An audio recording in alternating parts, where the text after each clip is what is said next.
Hi, I'm Doug McKinlay and you're watching Adorama TV. In today's video, I'll be looking at tips on critiquing images. A valuable skill when it comes to gauging not only the photographic progress of your colleagues' work, but your own too. I'll be doing this video as a two-parter. The first outlining some things to look for when conducting a critique. And with the second, I'll be looking at some images sent in by viewers. Adorama TV presents Stay Focused with Doug McKinlay. Taking on a critique is a big responsibility and shouldn't be taken lightly. So that's why the first thing I want to do is to thank all those people who sent in their images. I know it's not easy putting your work out there to be critiqued. Let me get this out there right away. A critique is not about tearing someone's work apart. In fact, it's the opposite. A successful crit is one that not only points out some of the image's problems, but also offers some solutions. So I won't be bashing people's work. There's nothing constructive in that. In my opinion, a proper critique of photographs should follow three basic rules. Of course, these rules are subjective and open to interpretation.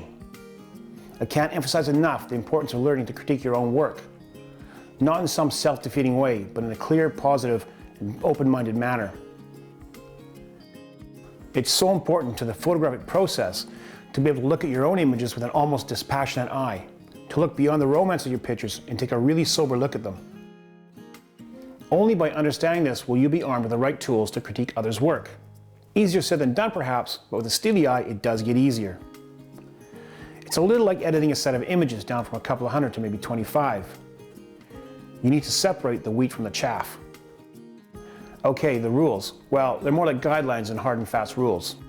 Number one, how does the technical quality stack up? This is probably the easiest part of any critique. It involves the nuts and bolts of an image, and not the more subjective issues of composition and emotion. Is the image in focus? If not, why not?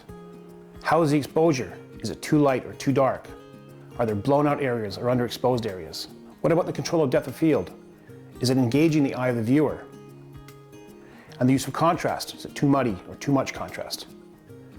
How is the lighting handled? And how do the colors look? Finally, was there a heavy hand in post-processing or just enough? Number two, how's the composition? What's the framing like? Are there things in there that shouldn't be there or was something left out? And what is your eye drawn to? What element holds the most visual weight? And are they in the correct position?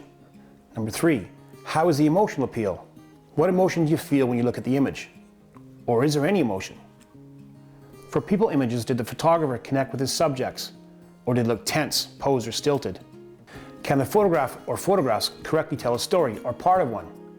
It could be as simple as, here are my kids playing in the garden, or here's my cat playing with a sock, or something very deep like homelessness in my own city. I think this checklist can be applied to most pictures under a critique.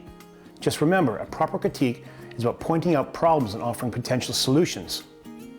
Your intention is to help, whether that's with your own images or your colleagues. When it comes to commenting on technique, be clear about what you're saying, especially if the photographer is less experienced and your comments can easily be lost in translation. For instance, saying something like, I think you should have used a rule of thirds here, means little if the photographer has no idea what you're talking about. A better approach might be, I see that the canoe in the center of your picture is the main element, but my eyes keep wandering from one side to the other. Maybe if you use the rule of thirds, where the main subject is positioned a little off center, the image will flow better and make for a stronger picture. Knowing how to use a certain technique by visually explaining it will help the photographer improve their skills. Try to keep your personal bias out of the crit. Just because you may not like black and white images should have no bearing on how you critique a picture. It's not easy to do, but in order to learn how to properly critique images and ultimately help photographers improve, it's imperative to try and keep your personal biases out of the frame. And finally, avoid using statements that offer no meaning. Statements like, that's beautiful, or that hits the mark, or it doesn't work for me. There is nothing constructive about this. You need to give the shooter direction if they're able to take you serious as a critic and improve their skills off your advice. Your input should be more like, I really like the way you use the leading lines here to show depth in your picture. Or your creative use of blur really works to emphasize the motion in those horses. You need to make statements of measured substance. At the same time, it's also your job to point out what might be lacking in the image. For instance, this landscape's a little off kilter because your horizon line isn't straight. You might think about fixing that in post-production. Or, This landscape would be improved if you added a little foreground element. This will give the image a greater sense of grandiosity. And of course, we do want all critiquing to be constructive, which means state what you see and give a possible solution, like take another step closer, or your subjects look a little tense. You need to relax in order for them to relax. Remember, you'll get as much out of this process as you put in. By learning to properly critique others' work, ultimately, you're only helping yourself to become a better photographer. Thanks, and until next time, you've been watching Adorama TV, and I'm Doug McKinlay.